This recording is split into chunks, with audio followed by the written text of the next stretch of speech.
இவங்களுக்கெல்லாம் எங்கேருந்து தான் காசு வருது? எப்போ பார்த்தாலும் சந்தோஷமாக இருக்காங்க, நினச்சதெல்லாம் வாங்குறாங்க, நினச்ச இடத்துக்குலாம் போகிறாங்க, எப்போவுமே ஜாலியாகவே இருக்காங்களே. ஆனால் நமக்கு மட்டும் எப்போ பார்த்தாலும் பிரச்சனையாக இருக்குது, வண்டி வண்டியாக செலவு வருது, எப்போ பார்த்தாலும் சோதனையும் வேதனையுமாகவே இருக்குது அப்படின்னு கஷ்டப்பட்டுட்டு இருக்கீங்களா? கவலைப்பட்டுட்டு உட்காந்துருக்கீங்களா? அப்படிலாம் கிடையாதுங்க. எவ்வளோ பெரிய கோடீஸ்வரங்களாக இருந்தாலும், எவ்வளோ பெரிய பெரிய பெரிய ஆளுங்களாக இருந்தாலும் அவங்களுக்கும் கஷ்டம் இருக்குங்க, பிரச்சனையெல்லாம் இருக்கும். எவ்வளவோ பிரச்சனையை ஃபேஸ் பண்ணிகிட்டு இருப்பாங்க.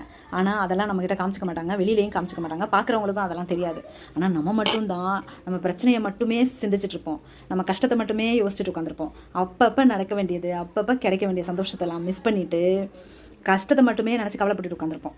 கஷ்டம் பிரச்சனை இதெல்லாம் பனி போல் உருகிடுங்க, எவ்வளோ பெரிய கஷ்டமாக இருந்தாலும். ஆனால் அப்பப்போ கிடைக்க வேண்டிய சந்தோஷத்தை நம்ம மிஸ் பண்ணிட்டு தானே உட்காந்துருக்கோம். எப்போவுமே ஹாப்பியாக இருங்க, எப்போவுமே சந்தோஷமாக இருங்க, சிரிச்ச முகத்தோடு இருங்க. பிரச்சனையெல்லாம் பனி போல் உருகி போயிடும். அதனால எப்போவுமே சிரிச்சுட்டு ரொம்ப ஹாப்பியாக இருங்க. அப்பப்போ கிடைக்க வேண்டிய சந்தோஷத்தை அனுபவிச்சுக்கோங்க. ஃப்யூச்சரில் கிடைக்காது. காலம் பொன் போன்றது.